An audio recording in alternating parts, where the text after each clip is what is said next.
Halo, shalom saudara. Renungan kita hari ini dari 2 Korintus 8 ayat 1 sampai 2. Saudara-saudara, kami hendak memberitahukan kepada kamu tentang kasih karunia yang dianugerahkan kepada jemaat-jemaat di Makedonia.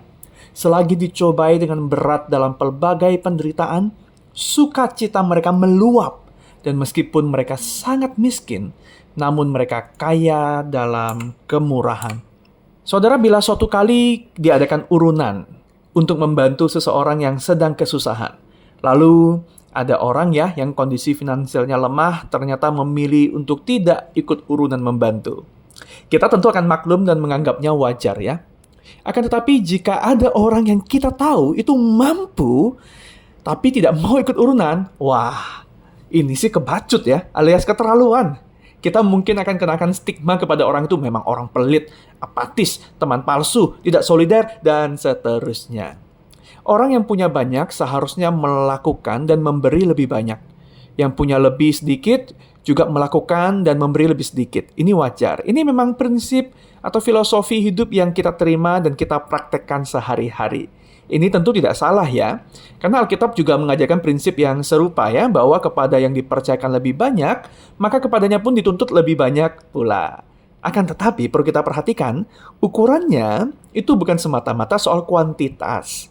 Karena memberi sesuai porsi, itu adalah standar kepantasan. Itu baru ukuran yang minimal. Saudara, dalam renungan 2 Korintus hari ini kita menemukan prinsip yang bahkan melampaui standar kepantasan. Apa itu? Standar kasih yang sangat dalam. Ceritanya begini, jemaat di kota besar Yerusalem itu sedang mengalami bencana kelaparan. Maka Korintus sebagai jemaat yang juga besar itu pernah menjanjikan bantuan. Hanya saja realisasinya belum juga terwujud. Maka Paulus lantas menyebutkan situasi langka untuk menyemangati jemaat Korintus ya, bahwa ada loh jemaat-jemaat kecil di Makedonia yang miskin, yang karena saking susahnya, bahkan awalnya Paulus itu bahkan tidak melibatkan mereka loh dalam gerakan untuk mengumpulkan bantuan bagi jemaat di Yerusalem. Nah, lalu terjadilah dua hal yang mengejutkan.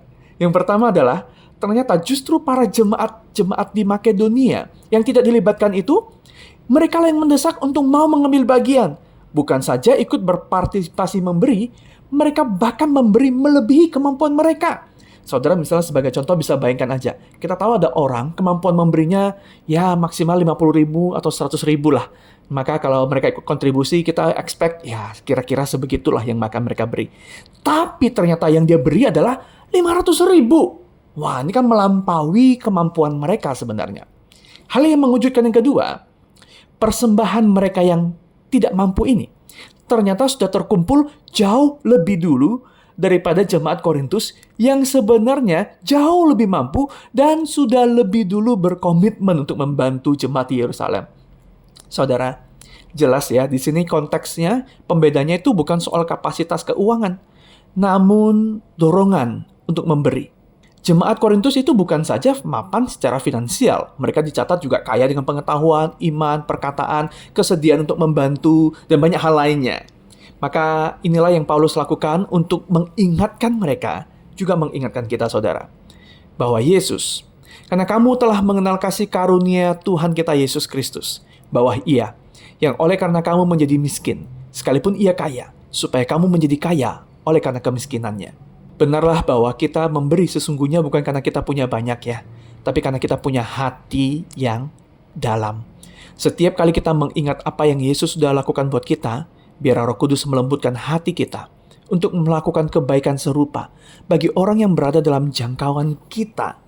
Hanya orang yang sudah penuh hatinya yang bisa merasakan perkataan Yesus ini adalah lebih bahagia memberi daripada menerima. Saudara ingat kembali, untuk siapa sih kita pernah melakukan sesuatu lebih daripada sekedar pantas dan wajar? Bagaimana perasaan kita ketika kita berkorban untuk orang itu? Apa yang Tuhan katakan kepada kita mengenai perbuatan kasih seperti ini untuk kita hidupi di musim hidup kita saat ini? Tuhan Yesus memberkati.